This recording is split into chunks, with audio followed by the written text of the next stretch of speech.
Hi there, this is Jenny with My Body Can Breathe, where we do health the slow and steady way.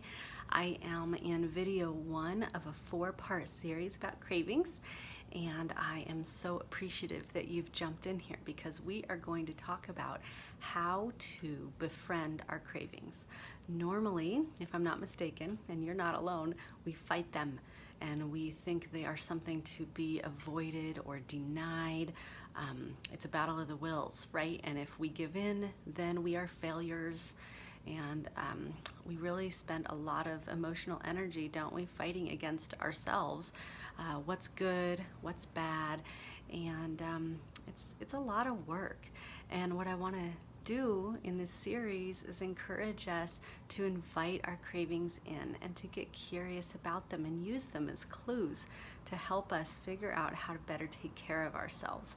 So without further ado, I'm going to go through the first step. This is a 4-step process, and then we'll use a link at the bottom to go on to the second video and the third and the fourth and so on, so that you have time to practice these steps. This is a slow and steady process. Remember, we didn't get here overnight, and we're not gonna leave here tomorrow, no matter how hard we try. So we might as well sit back, get patient, and get curious. So without further ado, the first step. Ready? Wait for it. Drum roll. Wait. Don't do anything. Okay, that's the step. Seems easy enough, right? But we all know that when we're in the throes of a craving and we really, really want something, we're on autopilot now, right? Instead of being mindful, and we're reactive instead of proactive.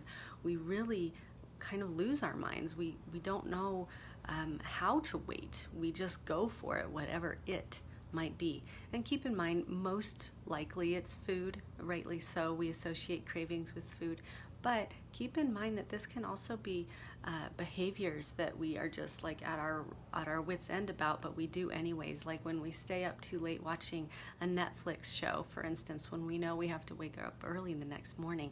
Or maybe we just scroll through Facebook mindlessly when we have a certain task that we need to complete and we don't want to do it. There's other things other than food that can turn us into that autopilot mode. So what we want to do when we notice ourselves going for something or arguing with ourselves and our brains about something that we want to do but we know we shouldn't, take pause. Just wait. And this is a lot easier said than done because you're going to be practicing this over the next week, and I want to encourage you to do nothing. Don't try anything in your head. Don't try and justify. Don't try to make sense of anything. Don't beat yourself up. Just wait. That's all. Just wait.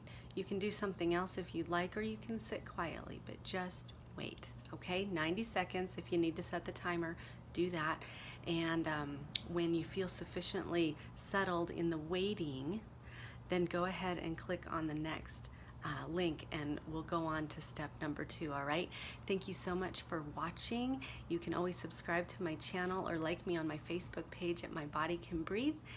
Make it a healthy day, and remember, if you feed your body well, it will reward you with life. Have an awesome day, and we'll see you in the next video, okay? Thank you again. Bye.